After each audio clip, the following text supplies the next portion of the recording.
ایک وہ وقت بھی تھا جب دکاندار کے پاس کھوٹا سکہ چلا دینا ہی سب سے بڑا فراڈ سمجھا جاتا تھا۔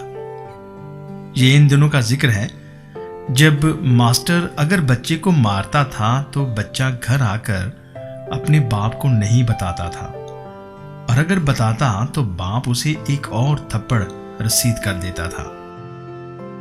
یہ وہ دور تھا جب اکیڈمی کا کوئی تصور نہ تھا اور ٹیوشن پڑھنے والے بچے نکمے شمار ہوتے تھے۔ بڑے بھائیوں کے کپڑے چھوٹے بھائیوں کے استعمال میں آتے تھے اور یہ کوئی معیوب بات نہیں سمجھی جاتی تھی۔ لڑائی کے موقع پر کوئی ہتھیار نہیں نکالتا تھا، صرف اتنا کہنا کافی ہوتا تھا، میں تمہارے ابا جی سے شکایت کروں گا۔ یہ سنتے ہی اکثر مخالف فریق کا خون خشک ہو جاتا تھا۔ اس وقت کے ابا جی بھی کمال کے تھے۔ صبح سویرے فجر کے وقت کڑاکے دار آواز میں سب کو نماز کے لیے اٹھا دیا کرتے تھے۔ بے طلب عبادتیں کرنا ہر گھر کا معمول تھا۔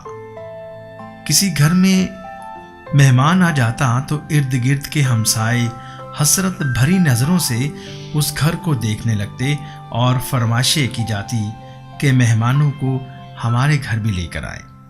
جس گھر میں مہمان آتا تھا وہاں پیٹی میں رکھے فینائل کی خوشبو سے ملے بستر نکالے جاتے تھے، خوشامدید اور شیروں کی کڑھائی والے تکیے رکھے جاتے تھے۔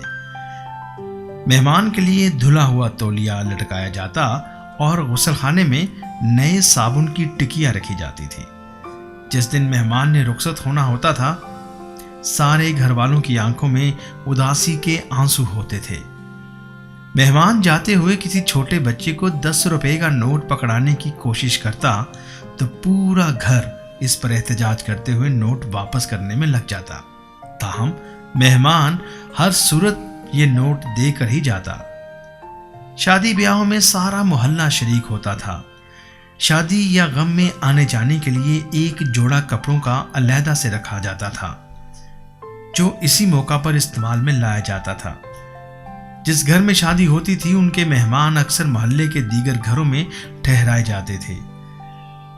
محلے کی جس لڑکی کی شادی ہوتی تھی بعد میں پورا محلہ باری باری میاں بیوی کی دعوت کرتا تھا۔ کبھی کسی نے اپنا عقیدہ کسی پر تھوپنے کی کوشش نہیں کی، کبھی کافر کافر کے نعرے نہیں لگتے تھے۔